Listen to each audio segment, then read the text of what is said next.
We just want to try and place this in its sort of historic comparative perspective, really, because while we're all taken aback at the fighting and the accusations and the allegations and things, can you just guide us as to whether this is unprecedented?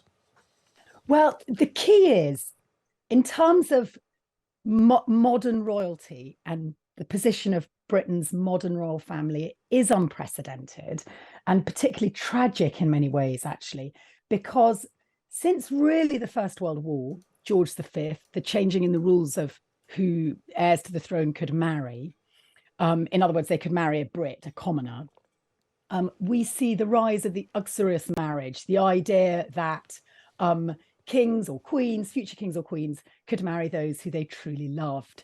And that helped pave the way for a new brand, family monarchy, as opposed to political or powerful, or indeed, of course, imperial monarchy.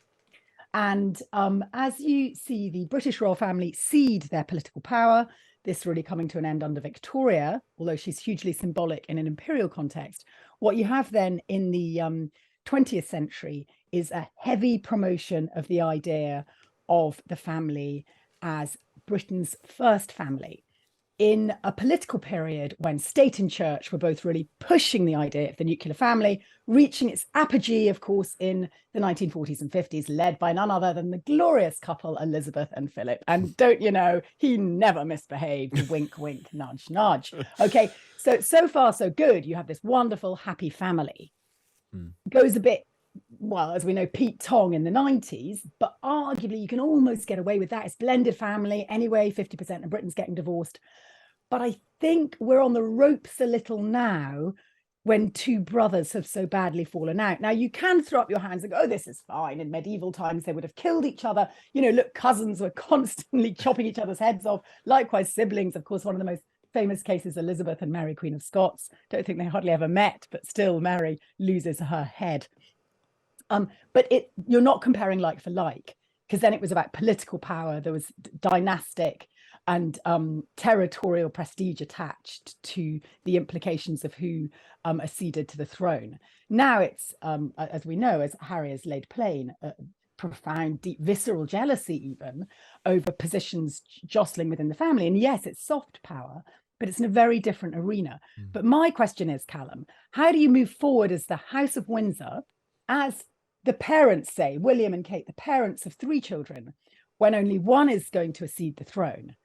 What happens to Louis and Charlotte? If they have a bust up, does George think, gosh, are they going to write that in a memoir and then publish it all over the world? Can you see the problem? Yes, absolutely. So in terms of where it's set, is this actually making history and setting really quite a dramatically new course in terms of royal family feuds, fallout, etc., etc.?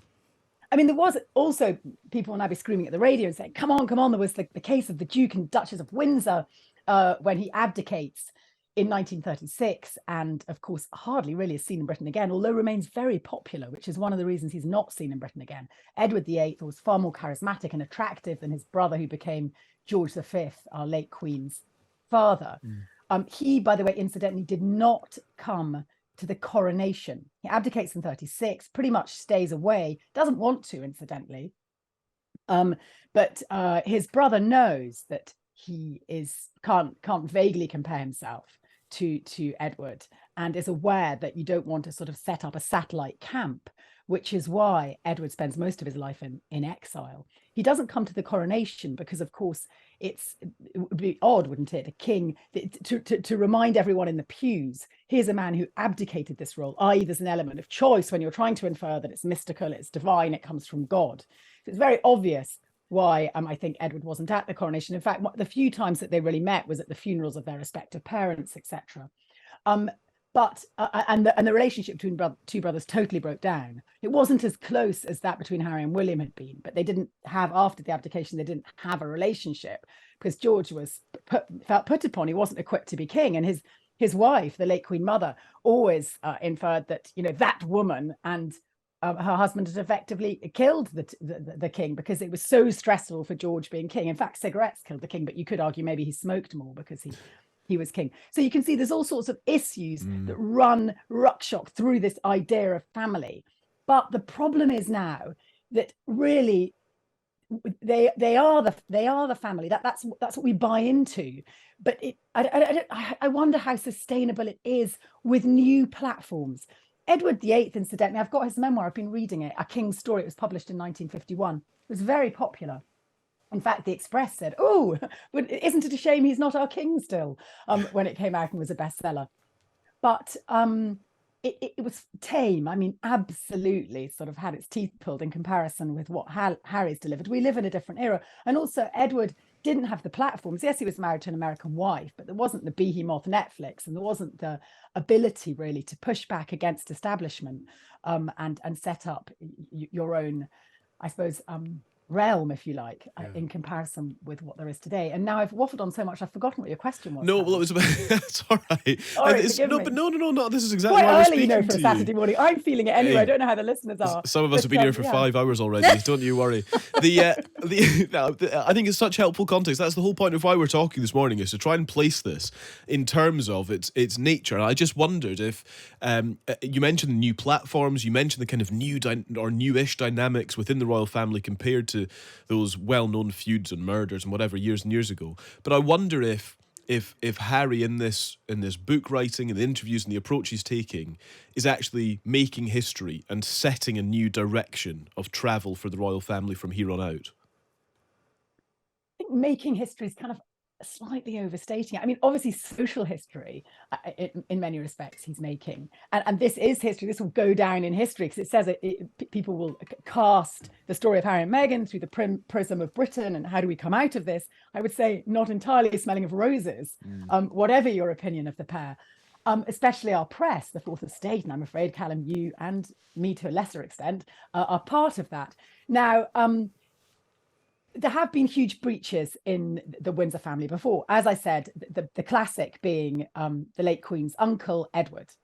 He didn't go to those big, crazy palace lunches anymore. I mean, Harry, you'll notice in the Netflix documentary, says he misses them. He does clearly misses his family. And I think the Duke of Windsor lived a sort of totally pointless, privileged life in exile until he died. I think he died in the early 70s. I mean, it was pitiful, really. And I'm very much hoping that doesn't happen to Harry. Actually, I happen to know a producer who's been tapped up to direct one of his next Netflix series, which is going to be in Africa. And apparently Harry knows he can't be too worthy in that, sort of preachy at us. Well, that's helpful. So what he's done here is he's kind of fired all his giant cannons, the one that voyeuristically will get everyone buying into the soap opera, with the book and the Netflix documentary. He's got several more books that he's been commissioned to write, and he's also got more Netflix documentaries. So maybe he's going to become this incredible kind of Attenborough figure, striding around the world. But I have my doubts, I've got to be honest. I think the reason why we've engaged heavily and he's made a lot of money is because of his position within the royal family and having exited it. I think there have been cases where there's never been reconciliation, sadly. Again, I go back to the most obvious case is the Duke of Windsor. I do think this does leave huge questions for the House of Windsor and what you do with a spare. Margaret was always a deeply unhappy character. Look at Andrew. Yeah. I mean, I know Anne was the next in line, but actually it was all about primogeniture, and Andrew was the second son. Those two are, I think, case in points that it's Tessa, even if you stay within the institution, it's an unhappy relationship. Without and I think doubt. Going forward, that really needs to be examined.